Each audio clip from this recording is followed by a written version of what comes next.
neighborhood. Okay, so school vouchers. We finished? And we're moving on to Medicare for all. Really? Like $17 trillion over the next 10 years? Okay, that might answer your yes or no right there. Okay. Or it may not. Okay, so guys, everybody's heard of Obamacare. Okay. Now, most of your parents, myself, get insurance for healthcare through our employer.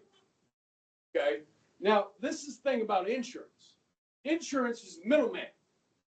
So when you go to Dillon's and you buy some groceries, okay, is there a middleman?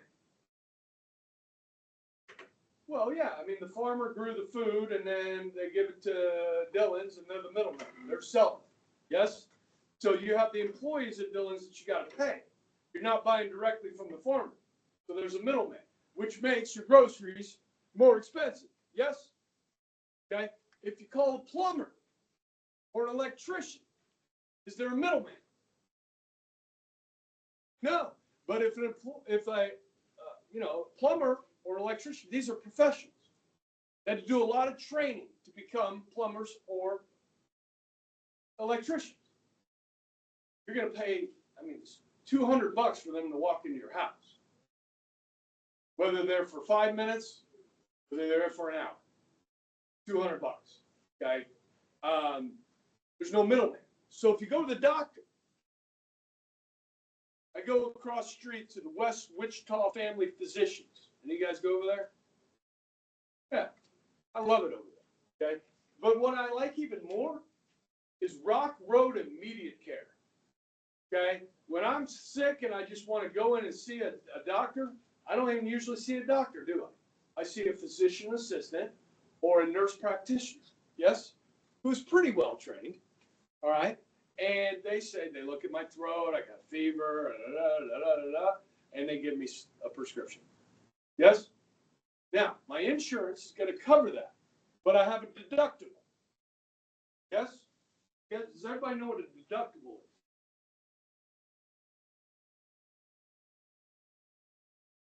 Okay. Any of you guys ever been in a car accident? Come on.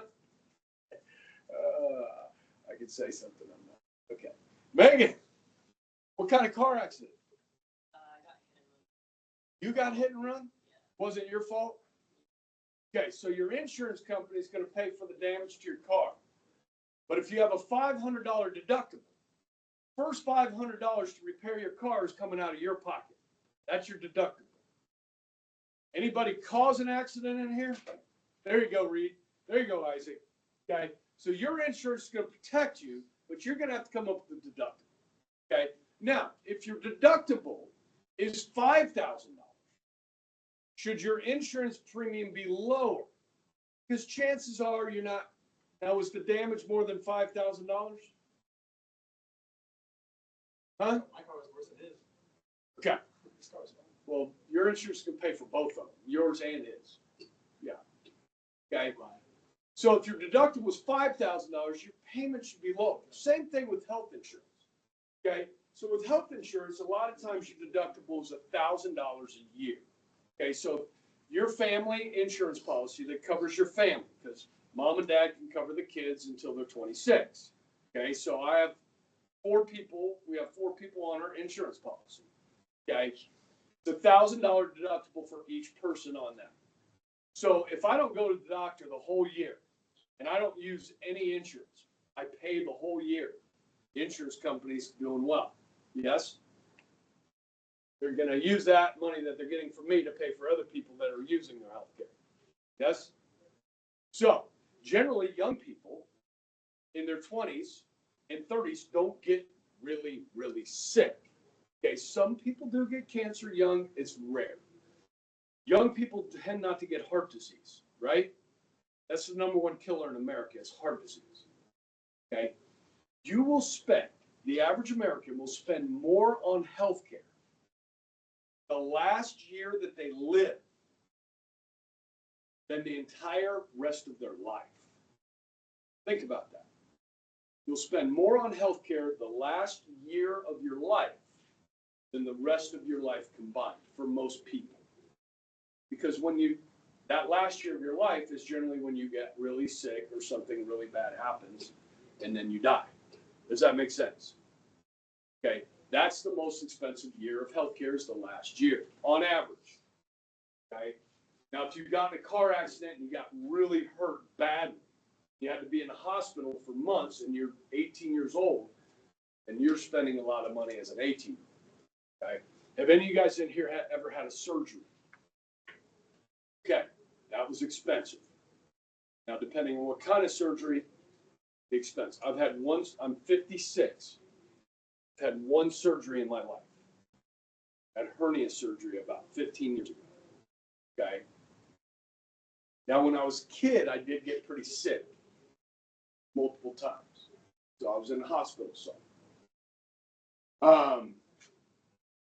what am I talking about? The cost of healthcare in this country is insane. Okay, so insurance is kind of necessary. So we have something for the poor and poor children in this country as far as insurance. What's that called? Come on.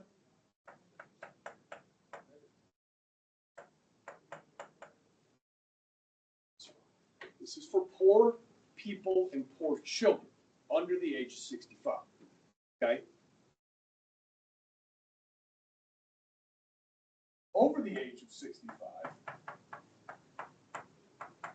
we have Medicare. These are government health care programs.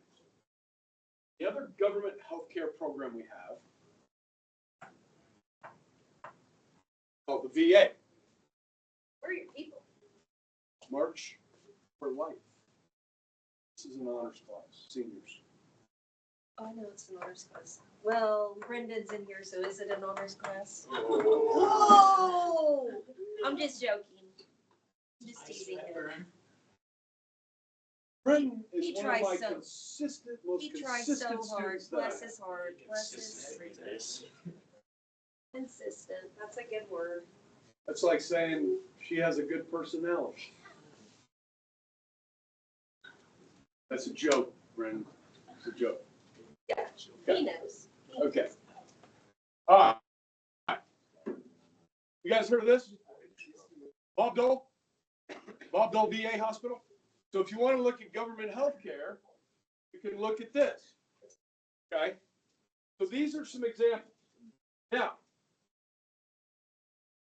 this is the most expensive part of welfare. This and Social Security, Medicare and Social Security consume more than 50% of the entire U.S. budget. Okay? And VA hospitals, which we have kind of all across the United States, are for our veterans. Okay? Now, it's expensive. Health insurance is expensive. So, plus 65, if you are poor, you are covered. Okay? The vast majority of the population have private insurance through their employer. Now, if you have any family members that are self-employed, they have to go out and find their own insurance. Okay? Or if your employer doesn't help you with it, you have to go out and get your own private insurance. Now, before Obamacare, you could stay on your parents till you were through the age of 21. But when I was 22, I had a couple of medical things. One were my wisdom teeth. They had to come out. I was 22.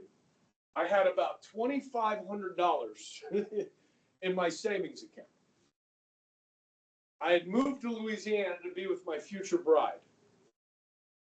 I had a job, didn't have insurance, and I was poor. Okay? So when I went to the dentist to have my wisdom teeth cut out, I had to pay that bill. It was about $1,800. Just wrote him a check. No insurance. And then I had really bad allergies when I moved to Louisiana. So I went to an allergy doctor. I didn't have insurance. Okay, and they did the allergy testing. Have any of you guys ever had this done on your back? Maybe they don't do it anymore, but they lay you on a table. They have all these different things that they put on your back, and they look for a skin reaction on your back. Well, basically everything they put on my back had a reaction. I was allergic. I found out I was allergic to everything, like dust and grass and pollen and dogs and cats and everything. $600. There went my savings. This is the horror story of the healthcare system. The working poor. That's about 40 million Americans that don't qualify for this and don't get this. So Obamacare tried to address that. What Obamacare tried to do was raise the threshold of people that would qualify for Medicaid. So more working poor would qualify, and you'd have fewer people without insurance. And that worked for about 10 million of about 46 million people that didn't have insurance. Now, some people in their 20s and 30s that don't get it through their employer can afford insurance, but choose not to spend $400 or $500 a month on insurance because they're in their 20s or 30s. So some people are choosing not to buy it, but can afford it. And then there are those that can't afford it. So one idea is to just scrap this system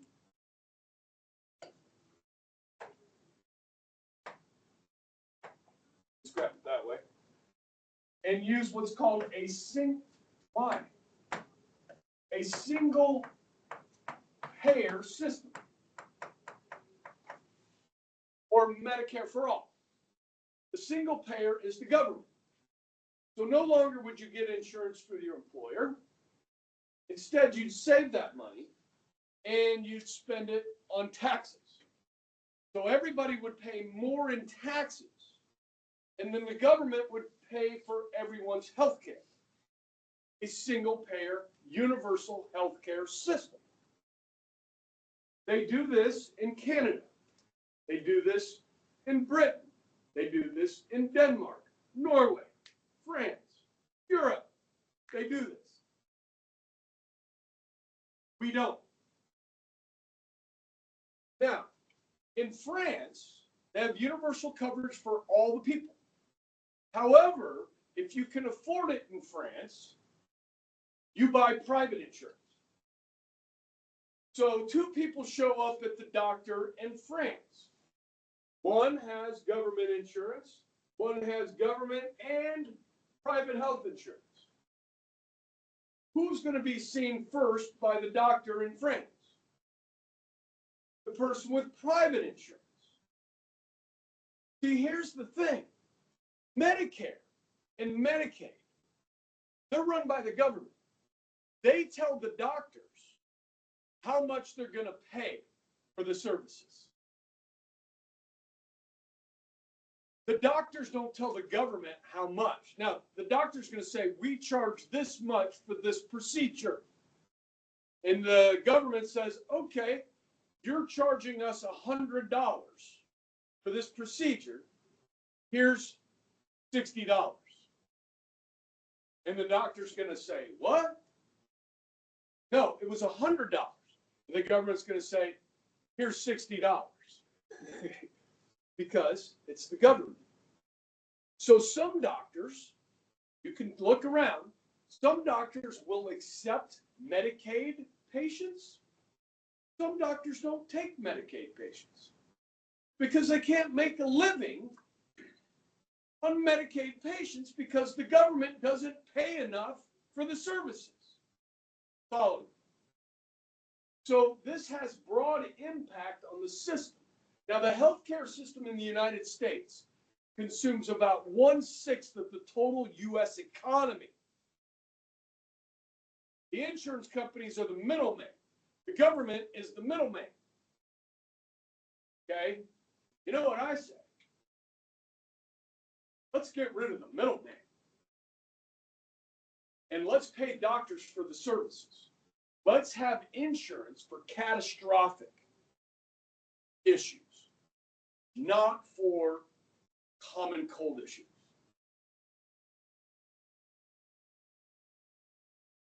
We should allow insurance policies with large deductibles, $10,000 deductible. Guys, everybody in this room at one point, most likely, is going to be in debt. Not $10,000, but if you buy a house, guys, you're going to be in debt a couple $100,000. Okay? Everybody in this country can pay off $10,000 over time. Okay? So if you have a deductible of $10,000, you do what are called health savings accounts. So before my paycheck is taxed, I'm allowed to take a certain amount of money each month and put in my health savings account. That sits over here. And I have a $10,000 deductible. So every time I need health care, I use that health savings account. If I don't use that account this year, it grows. And over time, hopefully it grows to well over $10,000 in my health savings account. Okay? And it's pre-tax dollars. It comes out before your taxes come out. Okay, it's your own little health savings account. You have a big $10,000 deductible. So if something really bad happens, you're going to owe $10,000, and then the insurance is going to pick it up. Most people would never use $10,000 of health care in a year. So it's all out of pocket. And then the insurance companies have this money for when somebody does get cancer, when somebody does get in a bad car accident. There's money for that. Okay? I think that's one way to solve our problem. Okay, and we do have health savings accounts today. We've got some of these options. Okay, but it's that 30 million plus in there in the middle that can't afford insurance. Okay, so I don't know exactly how you fix that. I think you can through allowing for larger deductibles. Okay, now this, as I just looked up, $17 trillion. So now, is it more expensive for you? Not necessarily, because a lot of us pay a lot for health insurance. So if you transfer the money you're paying for health insurance to taxes, you might be paying about the same for the individual. But now the government is in charge of health care. So what are the repercussions of that? In Canada, they have a national health system. Any guys ever had to have an MRI?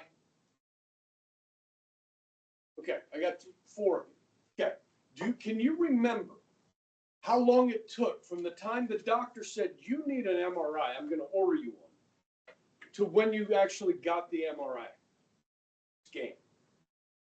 How long did that take? What was the wait like? 2 or 3 weeks?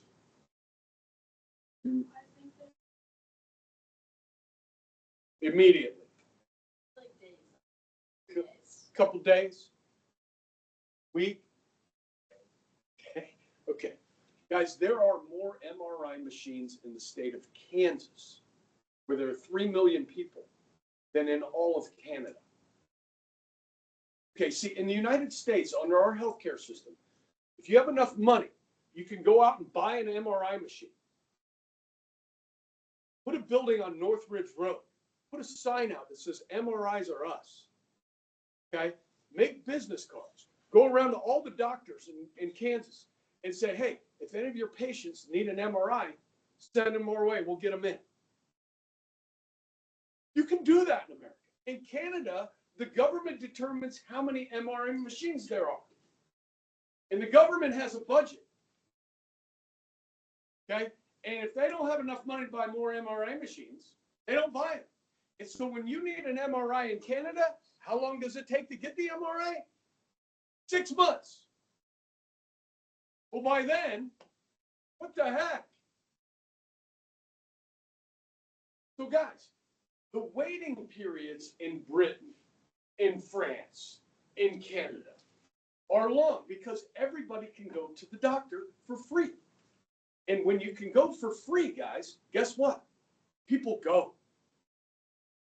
So there's long waits. Now, that might not be a bad thing that everybody can go. The waits is a bad thing. Okay? So people that can afford in Canada oftentimes will come across the border for healthcare and pay for it. Okay? I read a story about a woman in Britain that needed a hip replacement surgery in Britain, and they told her 6 months. She went to France, paid for the surgery, and then gave the bill to the British government. And the courts made them pay it. Okay? That was smart. Okay? Listen. The catastrophic stories of people that go bankrupt because of medical bills are horrible. I will grant you that. Insurance companies themselves will deny coverage sometimes. And I grant people that. But is the government going to run out of money here if you cover everybody? I mean, my buddy runs a home health care system. And so he sends nurses. He's got over 20 nurses that he sends to people's homes every day for visits. These nurses are professionals. They deserve to be paid. So he charges Medicaid and Medicare. He gets pennies on the dollar. Pennies on the dollar. Okay? The government doesn't pay for it. What the doctors charge, what the nurses charge. Okay? So, in the end, this is what's going to happen, and this is what's happened in Europe. You've got a 15-year-old that needs a kidney replacement. You've got a 75-year-old that needs a hip replacement.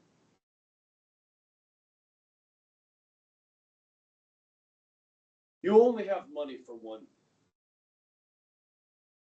Who's getting the care? 15-year-old or the 75-year-old? That's already at about life expectancy. You're going to care for the 15-year-old. They're going to give morphine to the 75-year-old and say, here, take this home with you, keep you comfortable while you die. This is called rationing of care. You're going to have the government deciding who gets care and who doesn't. Okay? And the government, ladies and gentlemen, is a faceless bureaucrat.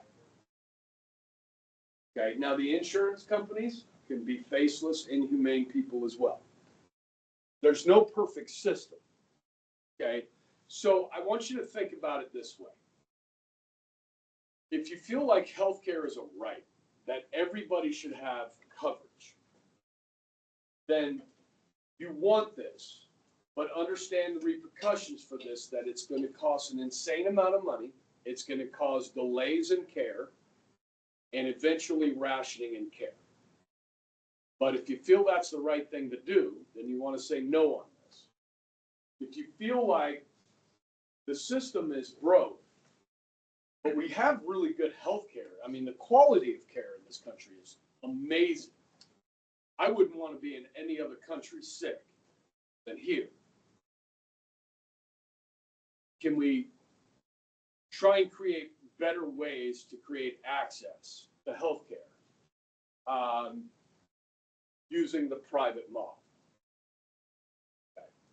It's a complicated issue, guys. It's something you could spend a week on. Okay, I can't spend a week on it. Okay, so you can do a little more research on this on your own if you want, but I'm going to move on.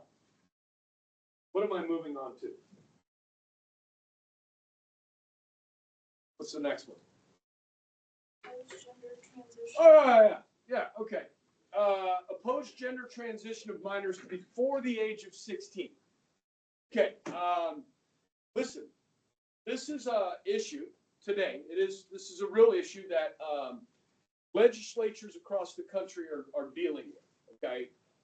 It used to not be a very common thing, and now it seems like it is. So what I'm talking about specifically here, guys, is somebody that, 10 years ago, they would just basically call this gender dysphoria, okay? People that were confused about their gender. And so you would basically tell people, okay, well, hey, listen, wait till you're an adult and then make sure. And then if you want to transition to another sex as an adult, you can do so. More recently, we've seen a large number of younger people doing this transitioning. What does that mean? That means the use of puberty blockers, hormone therapies, and surgeries to remove body parts and so forth, change body parts. And so this debate is kind of blown up. Now, there are doctors out there that are making a lot of money off of it. Okay, there's only a few clinics in certain parts of the country that do this type of therapy. And the more people that do it, the more money these clinics are going to make. So, there's a financial interest on one side of this. And then there are people that feel like people under the age of 16 don't really understand the consequences of such a long-term decision. For instance, like without parental permission, we don't allow people under 18 to get tattooed. Okay, we don't let 16-year-olds vote. There's certain things that we don't feel like young people are able to make life-changing decisions on. And a tattoo generally is a lifetime thing. They have removal now. Okay. Well, speaking of removal, can you reverse some of this stuff? Like, say you do it when you're 14, is it reversible? I don't know. Probably depends on how far you went. Okay. This is a really interesting topic to me because just the growth of it, how fast we have seen this happen. Everybody knows who Caitlyn Jenner is. Okay. Used to be Bruce Jenner, right? Olympian, decathlete, 1976 Olympics, like a man's man, dude, right? He's a decathlete. And then Bruce Jenner says, I want to become a woman. And he's an adult by this time. He's already got a family. And Caitlyn Jenner has talked about this with minors and said, she's opposed to it, Caitlyn Jenner. She's fully against minors doing this. And she uses the example that, I would have never had a family. You guys would not have had the Kardashians.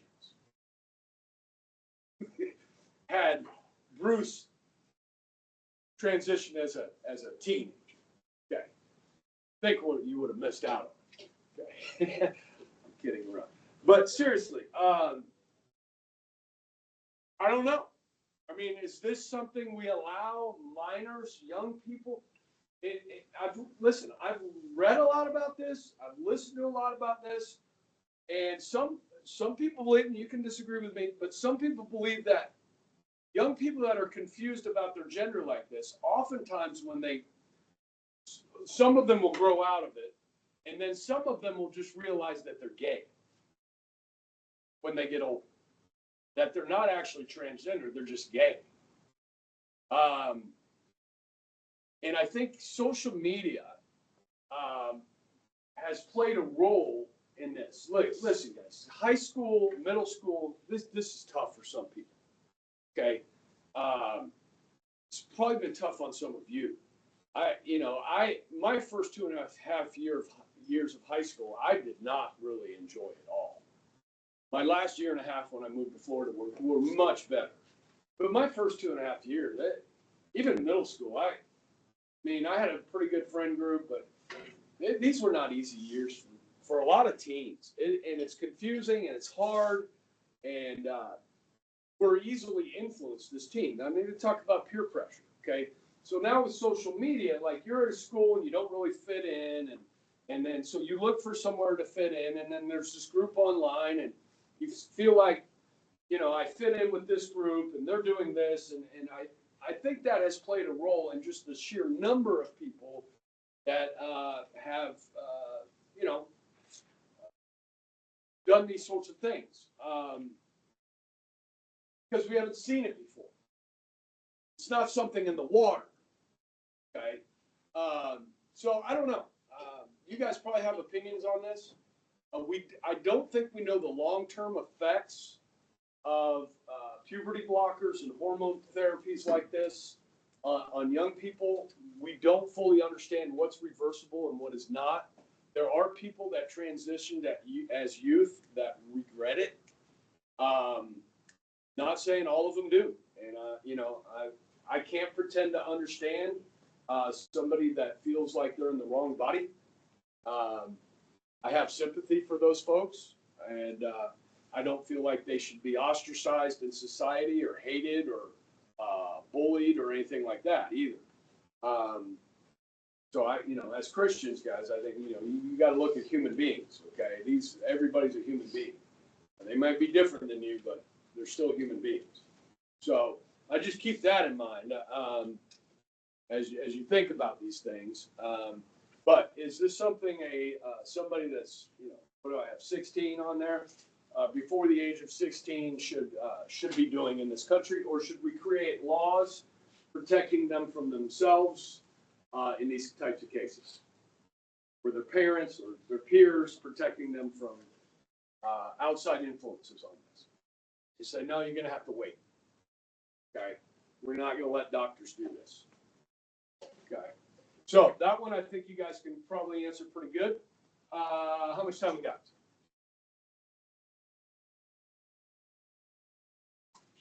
We're extended today. Let's start on taxes.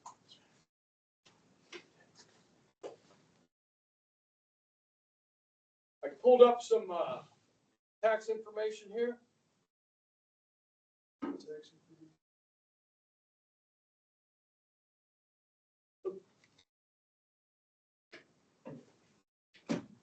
Okay.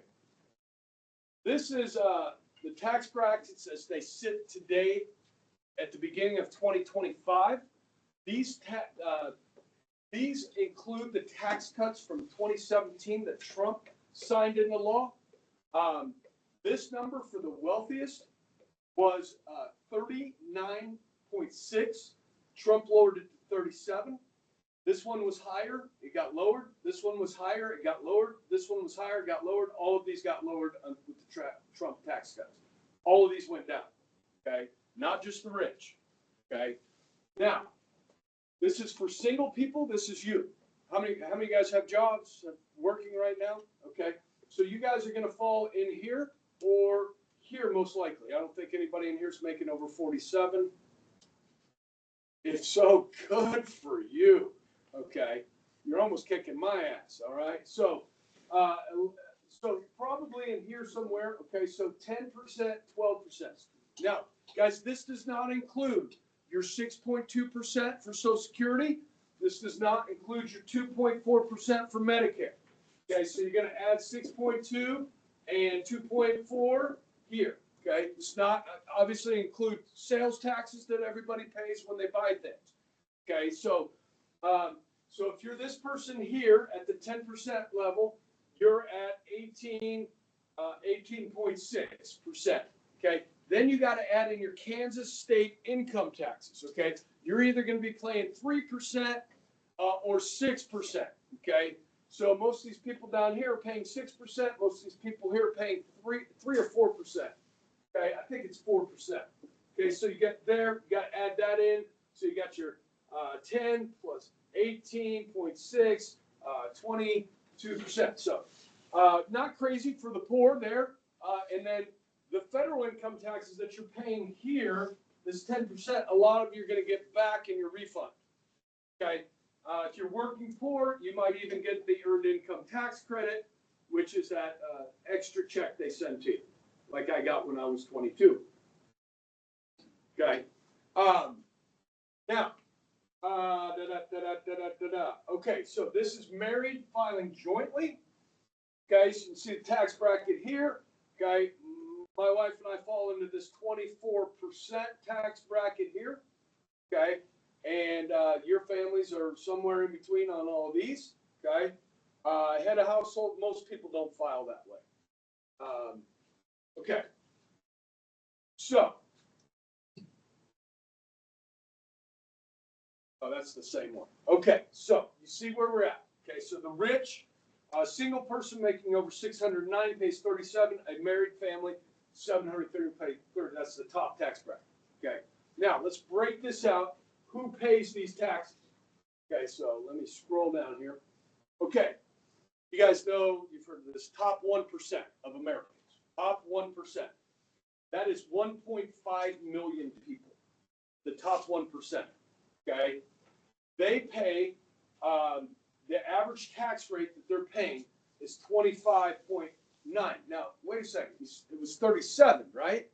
37%. No, you got to take the tax code into consideration here. Okay, Gus, how many kids in the household? 12. Okay, mom and dad get to write off those kids that are still in the house. Okay, I think it's over $1,000 each child. So if your parents owe $15,000 in taxes, it's $1,000 per child under their roof. They're paying $3,000 in taxes. What does the tax code do? It encourages you to be married. Married people pay less than single people. Married people with children pay less than married people with no children. The government is encouraging certain behaviors through the tax code. The tax code also has other loopholes. So if your family gives money to the Catholic Church as charity, okay, they can write off that charitable contributions on their taxes. This is how that number shrinks from 37. Are you with me? Okay, there's other loopholes and stuff. So the rich hire high-priced rich accountants that know how all the loopholes to pay less in taxes. Yes. What if I create my own charity and then make it separate and donate my entire income to that charity and I don't have to pay any taxes? Doesn't it? Yes, people do that. Now, you're not getting out of taxes here. Okay. Because if you pay yourself and then donate. Like if I make it Yeah. and I give someone else control of it. Yeah. Well, what are you going to live on? And then they're going to give it right back to me because I own it. Now RICO charges. Okay. Yes, live on something. Okay. Now, if you own your own business, generally what you're going to do is you're going to pay yourself from the business. Okay, so you're going to be taxed on the income that you pay yourself, but the business is going to have to pay taxes too. Something called a corporate income tax. Okay. That was 28%, is now 21% with the Trump tax cut. Okay. Now, I want to show you this though. Okay. Now, the top 5% is 7 million people. Their average income, so this is their average income taxes paid, 187,000. The average income, 653,000. Okay. Adjusted gross income of the top 1% is in millions. That's billions, right? It's in millions. That's 3,800,000,000. Is that right? Yeah. Of the total top 1%. Okay, so they're a pretty big chunk of the economy. The top 5% is a pretty big chunk of the economy. Look at the bottom 50% here, guys. The bottom 50% average tax rate is 3.3%. Okay. What is this telling us? Let me try this. What is it? I wanted to show you this because the AI does this thing. This is kind of cool. Okay. High income taxpayers paid the majority of federal income taxes in 2022. The bottom half of taxpayers earned 11.5% of total adjusted gross income. So bottom 50% made 11% of all the money. And they paid 3% of all the taxes. The bottom 50% paid 3% of all the federal income taxes. Half of America. 3%. Okay? The top 1% earned 22.4% of all the income. That rich 1%. And they paid 40% of all the federal income taxes. Now, some people like to say the rich aren't paying their fair share. Okay? Okay, maybe not. They're earning 22% of all the income and paying 40% of all the taxes.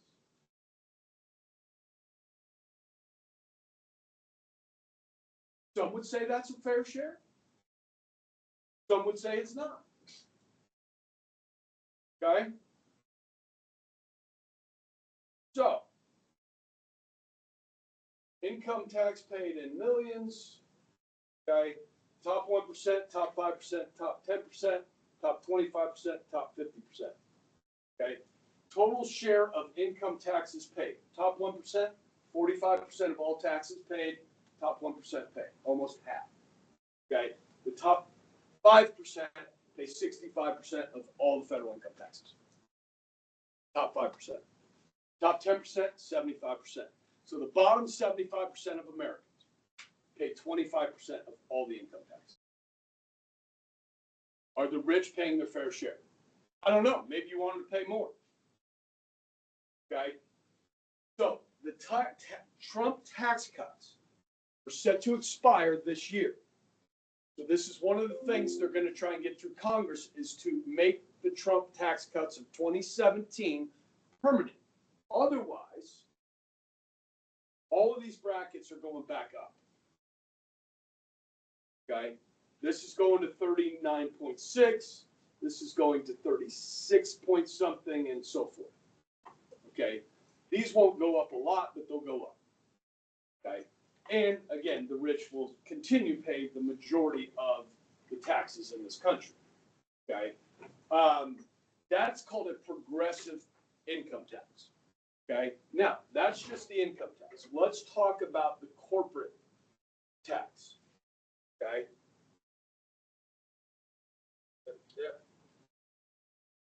Okay, so your corporate income tax was 28%, okay, before the Trump tax cuts. Trump cut that to 21%, okay? The reasoning for this, you guys know, right? So during the 90s, 2000s, we have exported a lot of our jobs overseas. Trump wants to bring some of those manufacturing jobs back. Our employment costs in the United States to hire American workers is expensive. We have minimum wage, and then just people won't work for nothing, like they will in China, in India, in Bangladesh, Dominican Republic, and other places. Okay? So if we make our corporations pay less in taxes, they'll be able to keep more of that money to pay for labor costs in the United States. Does that make sense? Making them more competitive. 28% is among the highest in the world. Trump would like to see this drop to 15%. I don't know if they can get that through Congress. But think about this. If you make it in America, you're going to pay less than you ever have before. Which means you can hire American workers, pay them a good wage, and American people will have good jobs, blue-collar jobs. Yesterday, President Trump held a press conference with 3 tech giants, including Sam Altman. They are going to invest $500 billion in the United States building AI infrastructure. $500 billion. Trump says by the end of the week, he hopes to have investments of $800 billion into the United States. The more attractive you make the business climate in America, the more people will stay home and do it in America. That's his plan. Will it work?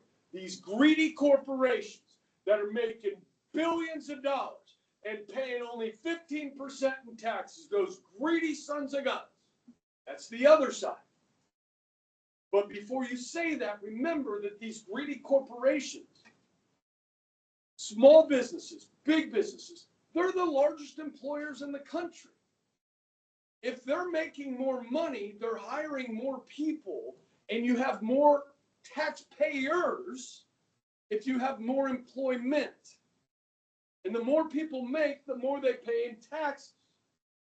So even though you're cutting taxes here, you're creating more taxpayers, earning more money.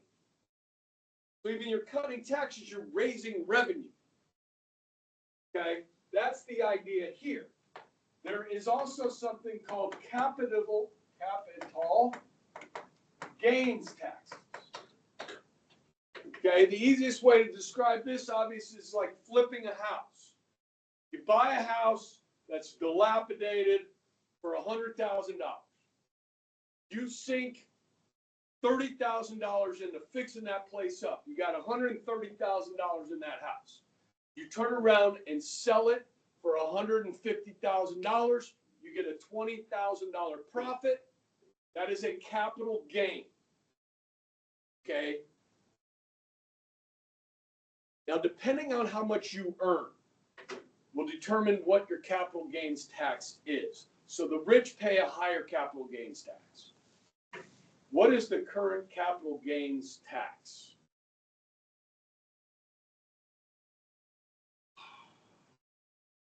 So you've got short term and you got long term. This is complicated, guys.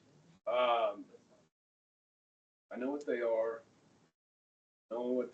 What is? Just tell me what the percentage is.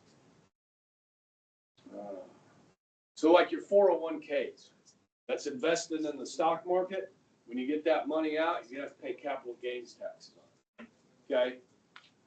Long-term capital gains are taxed at 0, 15, or 20%. Some exceptions. High-earning individuals may also need to account for net investment income tax, an additional 3.8% tax on capital gains. Long-term capital gains, so-called collectible assets, can be taxed at a maximum rate of 28%. Okay, so capital at a max 28%. This is on putting your money to work for you. This is when you use money to make money. Okay, now this could be 15%, depends on how much you have.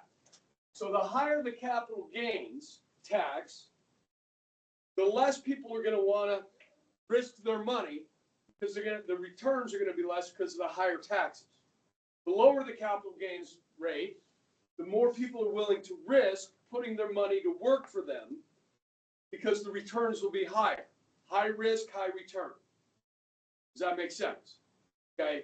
So generally, some people feel like if you cut taxes, people will invest, people will spend. Okay, and the economy will grow. Some people feel like the rich are not paying enough in taxes, that we should take more from them so that we can do good things with that money. Set up different programs to help people and so forth. Okay, guys, the taxes in the United States are not high compared to Europe. Europe has health care for all. Europe, if in France you can't afford a refrigerator, they'll buy one for you. They have a welfare state over there. So the more the government does for you, the more it's going to tax you.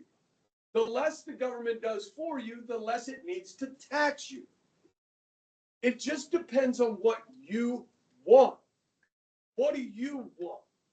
You want the government to care for you from the cradle to the grave, from the womb to the tomb, or do you want the government to leave you alone and you're going to go find your way and take care of yourself? Well, obviously, some type of balance in between is what most people want. The government to do some things, but not everything. But some people want the government to do more. If you want the government to do more, you're going to need to tax more. Okay? So the taxes in the United States compared to Mexico are high. Mexico has among the lowest taxes in the world. Okay? But their government doesn't do much for people. That's why they're low. In Europe, tax the hell out of you because the government does a lot for you. Our government builds roads, it educates children, it has a huge military. We have healthcare for the poor and the elderly. We have Social Security for the elderly. These are things we do. And the two most expensive things we do are healthcare for the elderly and income for the elderly. Okay. And then the welfare most expensive, of course, is Medicaid, which is healthcare for the poor. So, I don't know. We also spend a crap ton on the military. But we are the leaders of the free world. Okay. Like it or not. Somebody's got to do it. Okay. So, the average American pays about 40% of what they make in taxes. Should it be more? Should it be less? You want to leave it the same? Say no. You want to cut them? Make Trump tax cuts permanent? Say yes. We did good.